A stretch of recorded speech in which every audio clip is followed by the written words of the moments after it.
Masih bersama saya Aiman Wicaksono di Rakyat Bersuara, masih ada narasumber kita pada malam hari ini.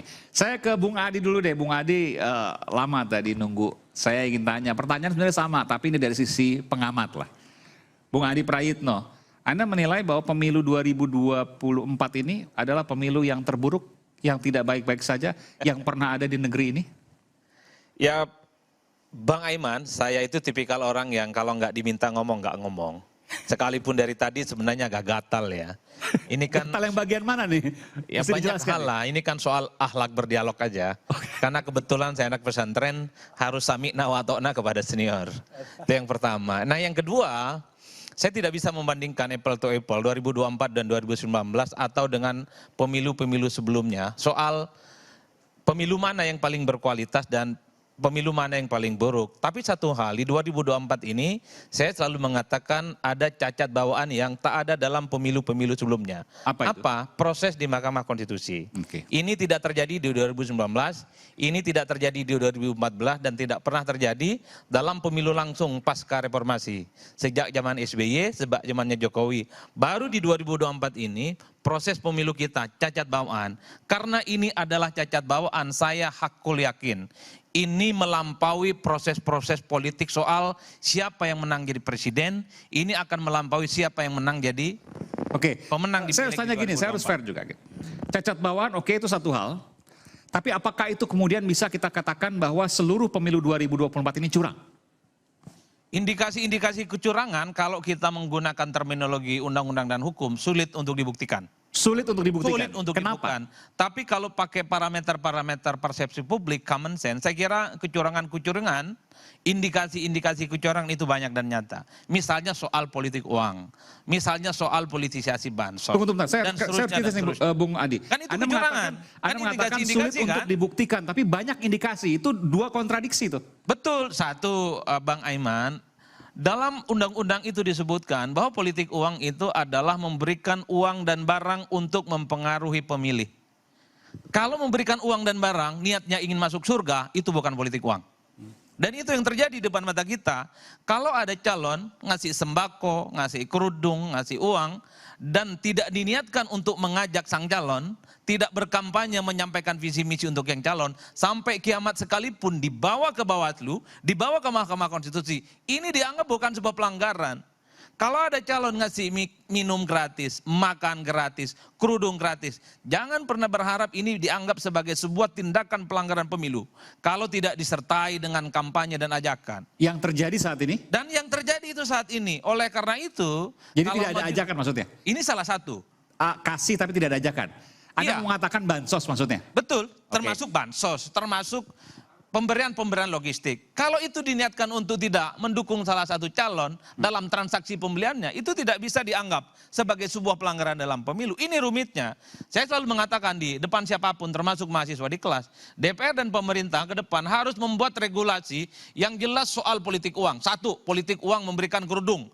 Niat nggak niat ngajak itu adalah pelanggaran dan bisa didiskualifikasi. Yang kedua, ngasih beras, ngasih susu. Sekalipun itu niatnya lillahi ta'ala ingin masuk surga, itu anggap sebagai sebuah temuan dalam pelanggaran. Atau batasi. Bagaimana pemberian itu tidak boleh dilakukan jelang pemilu. Ini kan problemnya rumit, bantuan sosial banyak. Kalau mau pemilu, orang kelihatan soleh, orang kelihatan baik, orang kelihatan mau bagi-bagi ke orang, mau pemilu. Makanya gak heran tuh di kampung saya bilang, Pak Adi, kalau bisa bilang itu ke presiden, pemilu tiap setahun sekali. Karena kalau pemilu tiap tahun, banyak orang yang tiba-tiba baik. Ngasih sembako, ngasih kerudung, ngasih beras dan seterusnya Pak. Karena pemilu dianggap sebagai ajang untuk mendapatkan faedah materi. Yang ingin saya katakan adalah, jangan pernah berharap bahwa tuduhan-tuduhan kecurangan, tuduhan-tuduhan dan indikasi terkait dengan pelanggaran pemilu di 2024, itu bisa diungkap di KPU, di Bawaslu ataupun di MK. Mahkamah Konstitusi. Satu-satunya cara memang ada oase di kita, proses politik apa itu? Soal hak angket. Oke. Hak angket. Cuman kan problemnya. Ini sebentar. Hak angket nih kapan nih? 1 dan 3 ini kan imannya sudah sama. Imannya sudah sama. Ada indikasi kecurangan. Ini menarik. Sebelum ke hak angket. Saya udah gatel dari tadi ngomong hak angket ini. Indikasi kecurangan itu ada, tapi bakal sulit dibuktikan. Gini, ada satu hingga ke Mahkamah Konstitusi. Ya, ada satu poin yang kita kadang-kadang lupa, bahwa Undang-Undang Pemilu 7/2017 pasal 280-an itu secara jelas mengatakan bahwa pejabat publik termasuk presiden dilarang membuat kebijakan yang menguntungkan salah satu pasangan calon. Itu jelas dan itu adalah pelanggaran pidana.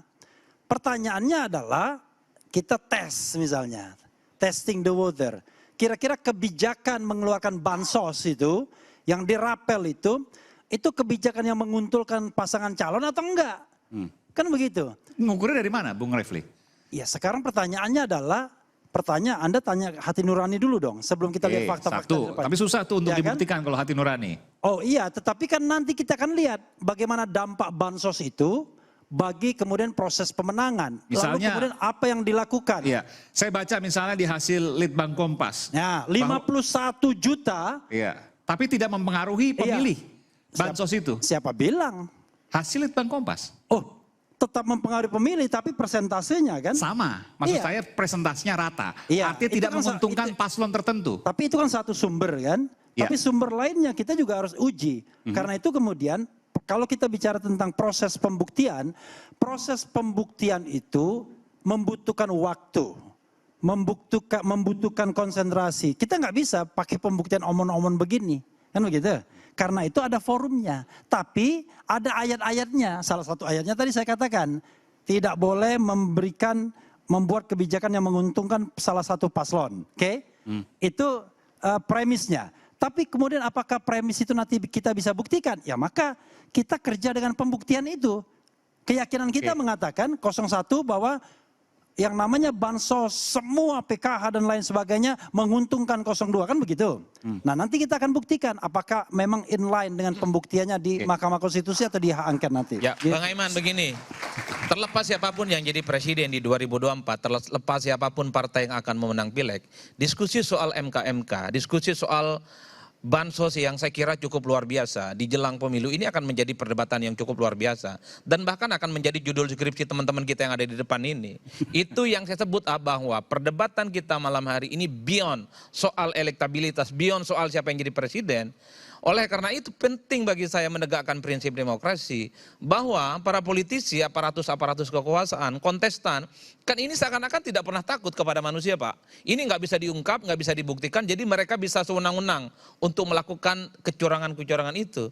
Yang selalu saya tegaskan adalah ingat loh di akhirat nanti, Anda itu akan diaudit amal ibadah Anda. Jangan-jangan ditanya soal apa amal ibadah Anda terkait dengan pemilu 2024. Dan itu bisa menjadi penghalang masuk surga. Ini khas ini. Ya. Ini karena bicara sudah soal iman, sebelum ke 02. Karena iman udah sama tadi katanya 01 dan 03. Saya ke 03 dulu Bung Guntur Romli.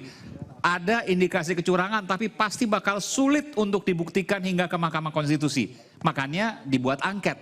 Silakan. Enggak, siapa yang bilang sulit? Enggak ada yang bilang sulit.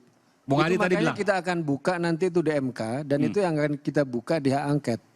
Karena itu kita sekarang juga membangun Tunggu bentar. Jadi nanti kita akan buka di MK Anda katakan ya, itu. tentu saja. Dan bukti-bukti kita akan tersebut. apa tadi diangket?